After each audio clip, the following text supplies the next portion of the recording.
Almost a half-century after the Declaration of Independence, John Adams asked one of the most profound questions. Said Adams, "Who shall write the history of the American Revolution?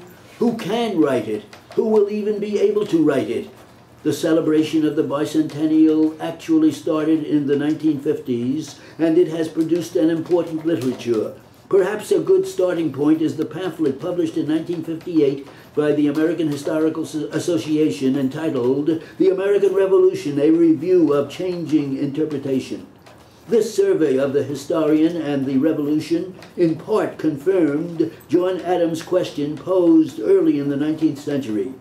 Everyone who has studied the events of the 1960s and 1970s knows how hard it is to decide what was revolutionary and what was not.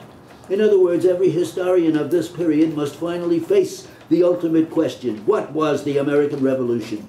There are social commentators who do not hesitate to emphasize that the American Revolution was not made, but rather prevented by the conservative founding fathers at the Philadelphia Convention. The Constitution drawn up in Philadelphia and the Republic established in pursuance thereof is an event not infrequently referred to as a reaction to the accumulated excesses, not to speak of democratic ideas, prompted by the American challenge to, 1, the authority of Parliament. On the other hand, it has been suggested that the Revolution was nothing less than the result of a steady democratization of America during the colonial period.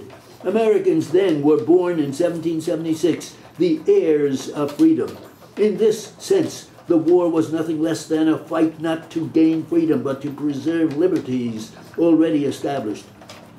No less a figure than William Pitt, England's great empire builder of the 18th century, understood that the American colonies were defending cherished liberties. Pitt urged in those trying years on the eve of the revolt that the colonists should be regarded no less than freedom-loving sons and fathers, and warned that it was natural for them to react violently when they thought their dearly bought privileges were threatened. In reality, Pitt knew that America was clamoring for a liberty which she already had.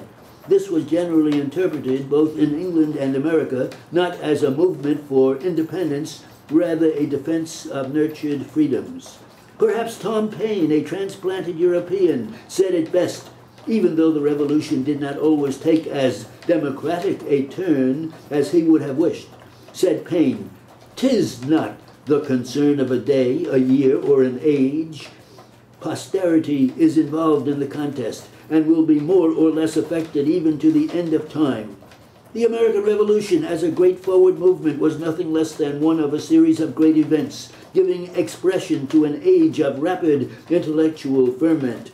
It was the first act announcing the dawn of a new age, sometimes referred to as the age of the Democratic Revolution. Truly, Lexington and Concord was nothing less than a shot heard round the world, to use Emerson's celebrated phrase. How persuasive was this intellectual ferment? To return to John Adams again, when asked to name the single most important event which brought on the Revolution, he mentioned neither the Stamp Act, the Boston Tea Party, nor the Intolerable Acts. Rather, Adams opined that the real revolution was a radical change in the principles, sentiments, and affections of the people, above all in the minds and hearts of the people. A radical change in the principles. Here is the clue to understanding the outcome of a struggle between England and 13 of her 33 colonies, which was to last for more than a decade before the Declaration of Independence. For the participants were mostly reluctant rebels, and the struggle remained to a considerable extent verbal.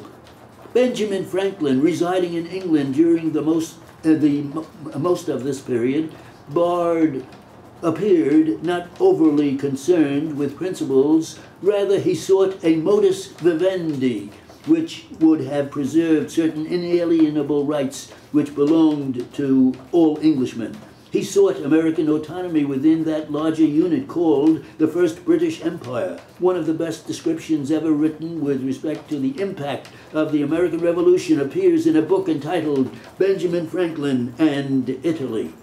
Franklin's arrival in France stirred wild speculation in Europe.